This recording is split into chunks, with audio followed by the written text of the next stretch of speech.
महतारी बाबा हे महतारी सर से बोझाल उतारी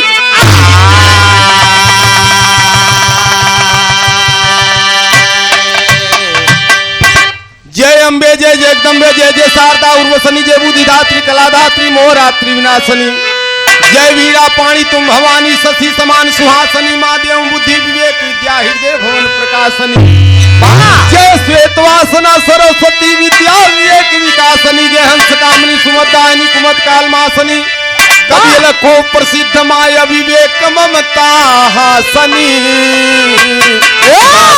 बुद्धि विवेक विद्या हृदय भवन प्रकाशनी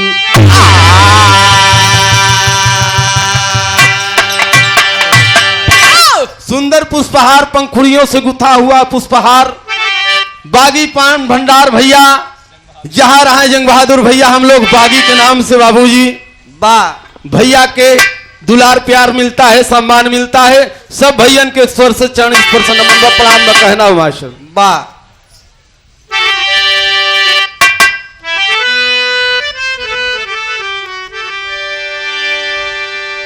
तुम हो माता कष्ट निवारण तुम हो देवी कष्ट निवारण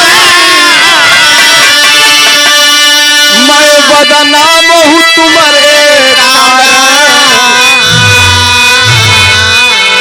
हे जग तारण तारण कैद महामार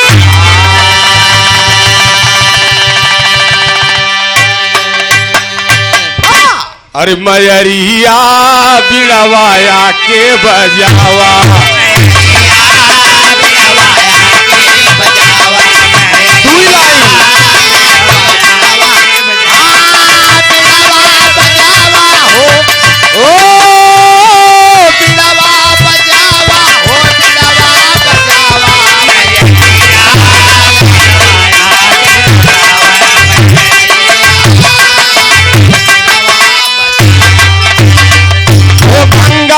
जमुना सरस्वती माई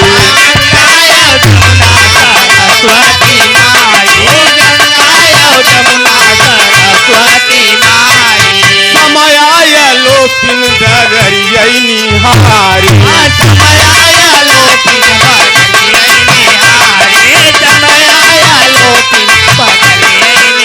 इंद्री धाम छोड़ के इंद्री धाम छोड़ के तू दौड़ी चली आवा मयरिया के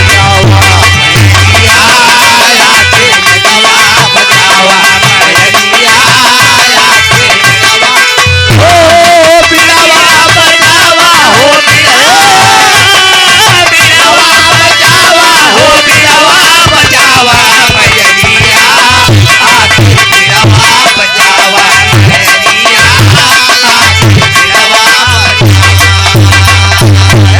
पंखुड़ियों से गुथा हुआ सुंदर पुष्पहार पिता तुल्य हमारे पुजारी भैया के बाबूजी की ओर से और पुजारी भैया के ओर से बाबूजी 201 रुपए का पुरस्कार पिताजी के चरणों में 100 बार प्रणाम बा और भैया डीआईजी साहब राजू डीआईजी साहब की ओर से 51 रुपया पुरस्कार बा चरणों में प्रणाम है आशीर्वाद प्रतीक्षा है कहना है मास्टर स्वामी गीतानंद संत भैले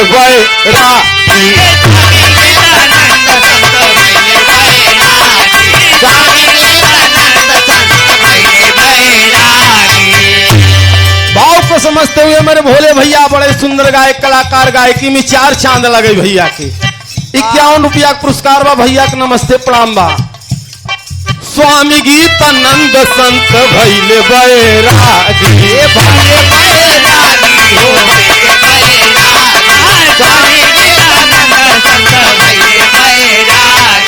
रामधार भुल्लुर जी के बगिया सुहानी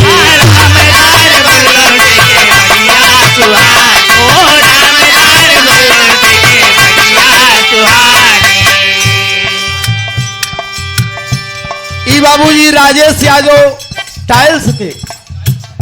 टाइल्स मार्बल के ठेकेदार की ओर से बाबूजी 51 रुपया पुरस्कार बा 100 बार चरणों में प्रणाम बा हैदर अली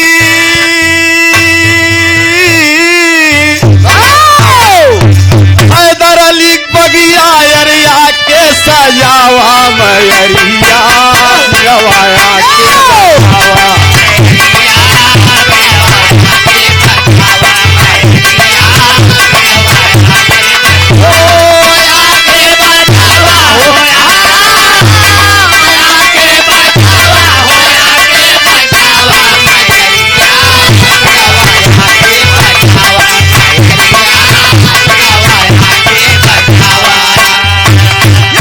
बहुत सुंदर बिरहा के गायक कलाकार प्रदीप निराला जी की ओर से 51 रुपया पुरस्कार बा। हमरे भैया हरम के गायकी में 4 चांद लागे। हम तो बाबूजी एक चेला अपने मनोज हलचल के बड़ा मेहनत हम लोग कई के बिरहा जगत में बिरहा गवावत है और बिल्कुल से जहां रहे आबाद रहे हमारो लोग को शुभकामना साथ जिया बहादुर। ई मुन्ना यादव ओस्तापुर की पवन सर जमी धरती से 21 रुपया पुरस्कार बा भैया चौन प्रणाम बा। नरेंद्र यादव नूरपुर कौसाम्बी की पवन सर जमी धरती से बाबूजी 51 रुपया पुरस्कार भैया चरण प्रणाम है।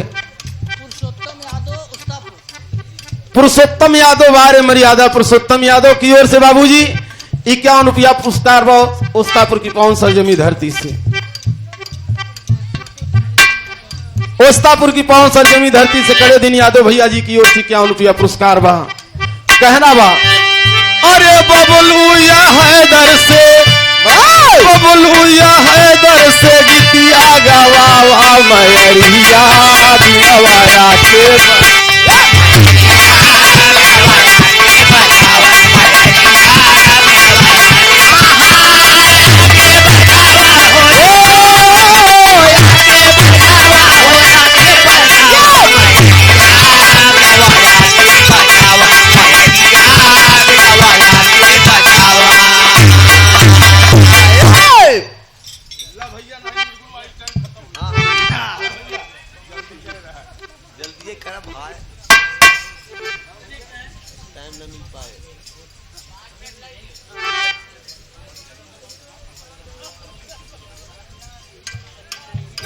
बाबूजी गामापाल और भैया की ओर से बाबूजी कटारा भैया जी की ओर से 101 रुपए का पुरस्कार। और भैया का नाम बोले है फिर से बता दिया चाहे नाम जिंदी है।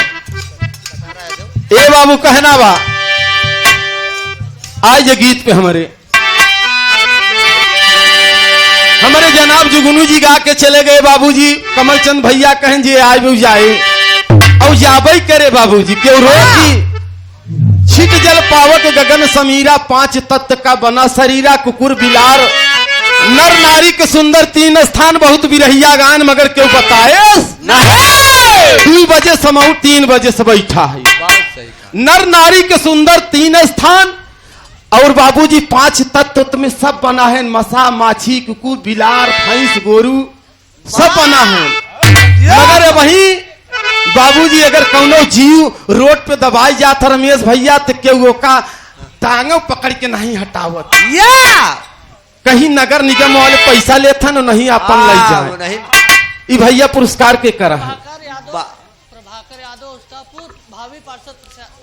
ई प्रभाकर यादव ओस्तापुर भावी प्रसाद प्रत्याशी भावी पार्षद।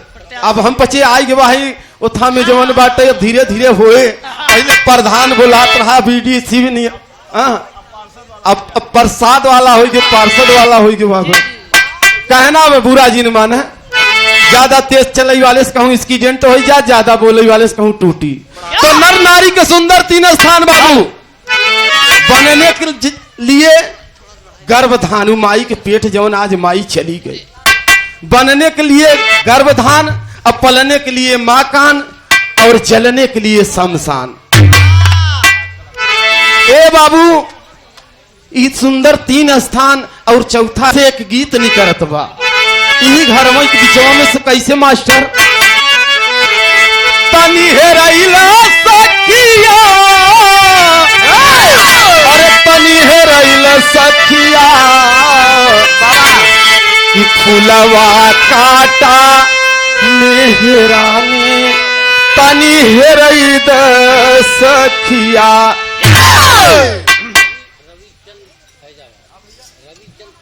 रविचंद भैया फैजाबाद की पवन सरजमी धरती से 51 रुपया पुरस्कार भैया के चरण में प्रणाम बा। मगर कहना बा कि बहन भाई के बिना और घर सफाई के बिना तनिक ना लागई घर दुआरवा बाप माई के बिना तनिक ना लागई घर दुआरवा बाप माई के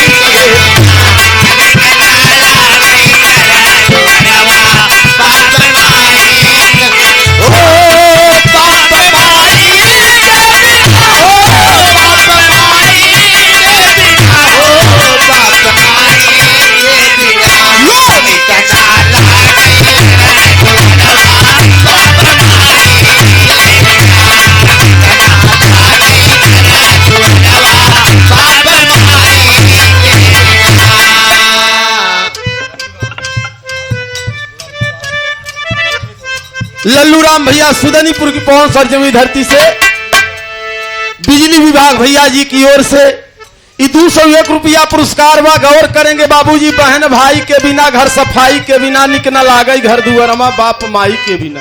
अरे वाह ए बाबू अगर बहुत भाई है नखी बहिन नहीं बे तबो नहीं ठीक बा, अब बहुत बहिन है नखी भाई नहीं बे तबो ठीक नहीं बा। ए बाबू अगर ए घरे कि अगर वो बूढ़ माई बाप नहीं है तब घर निक नहीं लागत बा। केतनो घर बढ़िया बनवाए जाए अगर झाड़ू पोछा नहीं हो तो बात तो बेकार ही बा। ए बाबू इतना ही नहीं और कहना बा का कहना बा पुरान चाउर पुरान घी पुरान मध पुरान मेहरारू पुरान दारू के बड़ी महत्व रही। कहन बिट्टी ऐसा काम कर पुरन कई चाउर डलबे तो सैराए नौका डाल देवे पनिया जाए। पुरान घी पाई हरन मेटी खोल दे लड़का टाठी लेके दौड़ी पर ए बाबू अब पुरान मधु जब चोट चपेट लागे कहे रच के लगा दे बबवा के वही ठीक हो जाए। अब बेला ही भैंस रहे कहे फलाने भारतीय खिया नहीं मुसाहब चला जा ले ले कमलदी पूरा कहूं मिल जाए ठीक हो जाए। ए बाबू इतना ही नहीं और कहना बा गाँव हाट बिन चक्की बाट बिन फसल सिंचाई आए हाय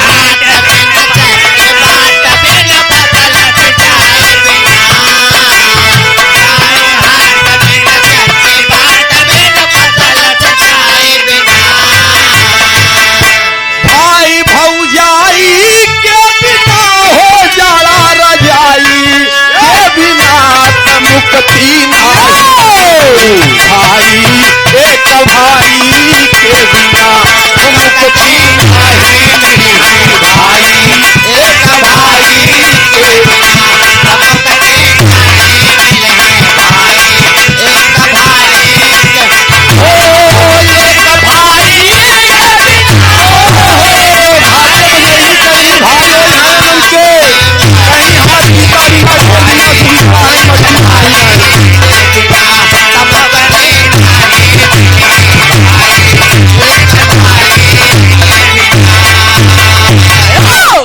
के बाबूजी गांव हाट बिन चक्की बाट बिन फसल सिंचाई बिना भाई भौजाई के बिना जाड़ा रजाई के बिना।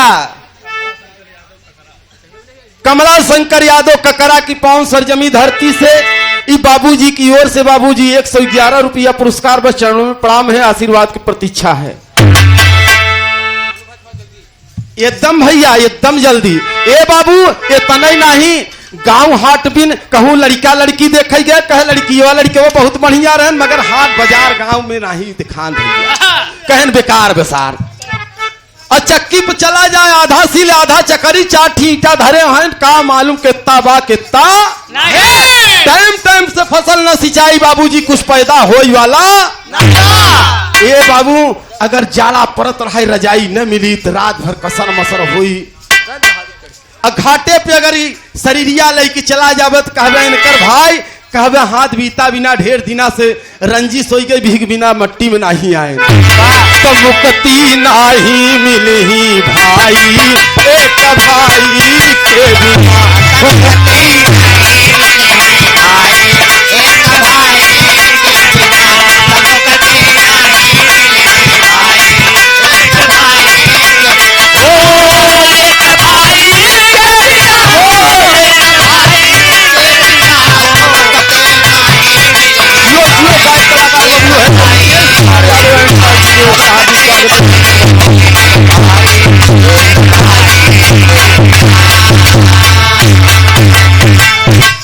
देखा हमारे मामा के सुपुत्र होरीलाल के सुपुत्र की ओर से भोदू भैया की ओर से 51 रुपया पुरस्कार,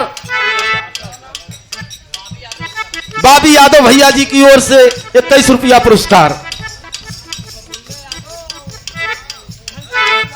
घनश्याम तिवारी बबुल्ले यादव भैया गुरु तुल्य हमारे बबुल्ले भैया से बड़ा दुलार प्यार मिला है बाबूजी। कहना बाबूजी इतना नहीं, नदी घाट बिन देह प्राण बिन घर संतान बिना, हाय हाय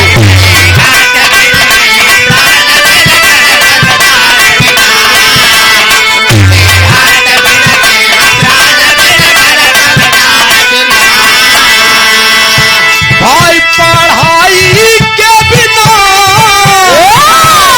वही हेलवैया वाली कराही के बिना मर्द का जीवन सदा अधूरा एक लुगाई के बिना, मर्द का जीवन सदा अधूरा एक लुगाई के बिना, मर्द का जीवन सदा अधूरा एक लुगाई के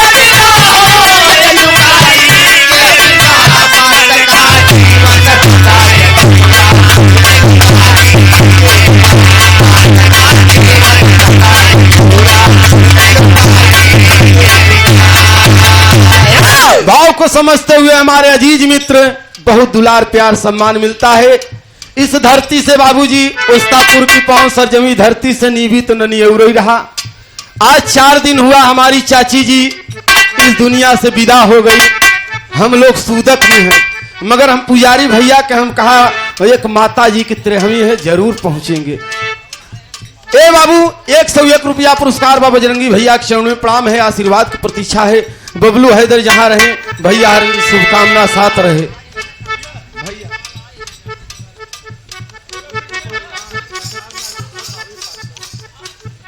रिंकू पहलवान नाकेश्वर इबाबी जी भावी प्रसाद की ओर से पार्षद भावी पार्षद की ओर से 101 रुपया पुरस्कार बा चरणों में प्रणाम है। खूब भैया के हमारे वोट दई के विजयी करे जा, हमारे लोग के बाबूजी कोरोना सरोना जरे के भी रहवा तेजी चालू करे मुरचान जा जो कहना मास्टर सानी सान बिछ मुछ पानी बिन जीवन दान बिना, हाय हाय सानी सान बिन मुछ पानी बिन दान बिना, सानी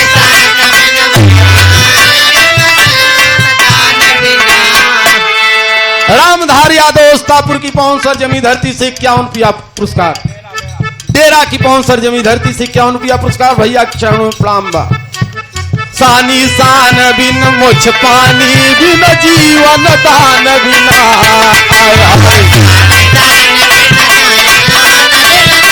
बाबूजी पोछा बहुत लागत पानी ना है बेकार बा, क्या बात है।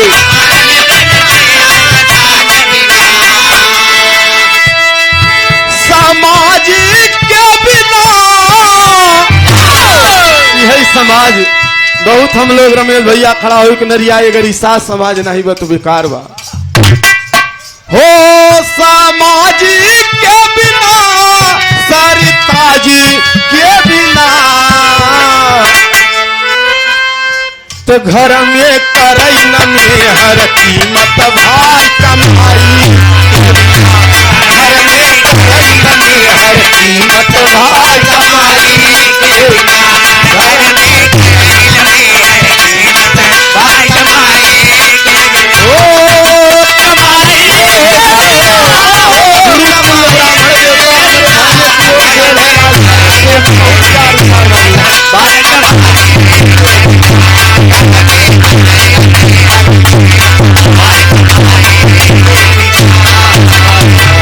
भाव को समझते हुए बिरहा के बहुत सुंदर गायक कलाकार हमार भाईने अभय राज सागर जी की ओर से 51 रुपया पुरस्कार बा। हार्दिक स्वागत अभिनंदन वंदन बा। पंडित ब्राह्मण देवता के चरणों में 100 बार प्रणाम है। मामा जी जहां रहे भाईने के आशीर्वाद साथ रहे बाबू।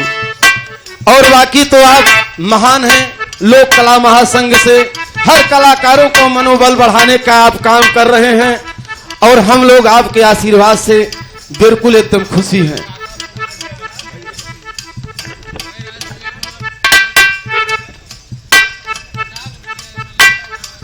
अच्छा अच्छा, ये पुनः पुरस्कार 101 रुपया बजरंगी भैया कहा था, 101 रुपया भैया को बोला है। ये हमारे भैराज सागर भैया और से बजरंगी भैया की ओर से 101 रुपए का पुरस्कार बा। चौड़े प्रणाम बा। तो मर्द का करइन में हर कीमत भाई कमाई के बिना, मर्द का करइन में हर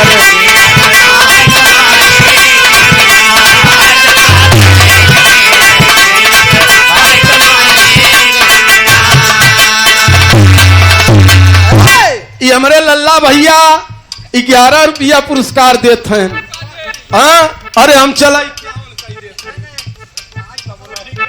बड़ा दुलार प्यार मिला भाई।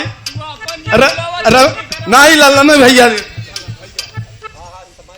ए बाबू आखिरी बंद में कहना बा कि स्वामी गीतानंद रामधार है दर के बगिया बिना